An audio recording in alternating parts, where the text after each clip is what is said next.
Hi, I'm David Fleming from the Disciples Ignited YouTube channel, where we're focused on Jesus, advancing his kingdom, and preparing his disciples. We're continuing on in our study on Apostle Paul, and we are now at the end of his third missionary journey. He is in Ephesus, and he is about to travel back to Jerusalem. So let's start at Acts chapter 20, verses 22 and 23. And now, compelled by the Spirit, I am going to Jerusalem, not knowing what will happen to me there. I only know that in every city the Holy Spirit warns me that prison and hardships are facing me. You see, on his way back to Jerusalem, he just feels this compulsion from the Holy Spirit that he's got to get back to Jerusalem.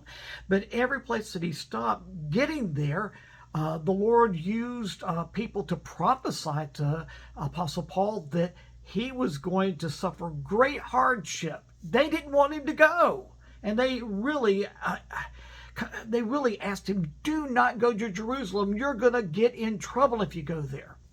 But he felt this compulsion by the Spirit of the Lord that he had to go, and so go he was. Now, so that was at the end of his third missionary journey. Acts 20, verse 6 tells us, but we sailed from Philippi after the festival of unleavened bread, which was the Passover, which we normally called it. It was a 7-day festival, and so that was when he started his journey.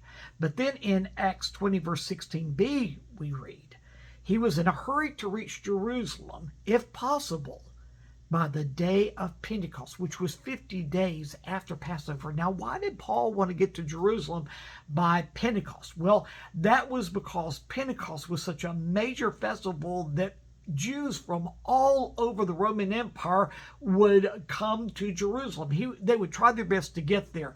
And so Jerusalem was going to be packed.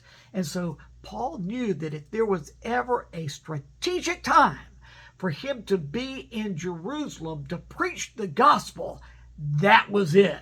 And so he was doing his best. He was doing everything he could to get to Jerusalem before Pentecost was going to be celebrated. Now, after arriving in Jerusalem during the celebration of Pentecost, there were, exactly what I just said, there were thousands of Jews from all over the Roman Empire converging at that time. And just as it had been told to Paul by the Holy Spirit through so many people, he was arrested. But we'll talk about that later. So join me tomorrow as we continue this study of Apostle Paul and his ministry and that which takes place when he gets back to Jerusalem from this revival outpouring that took place in Ephesus. So join me tomorrow.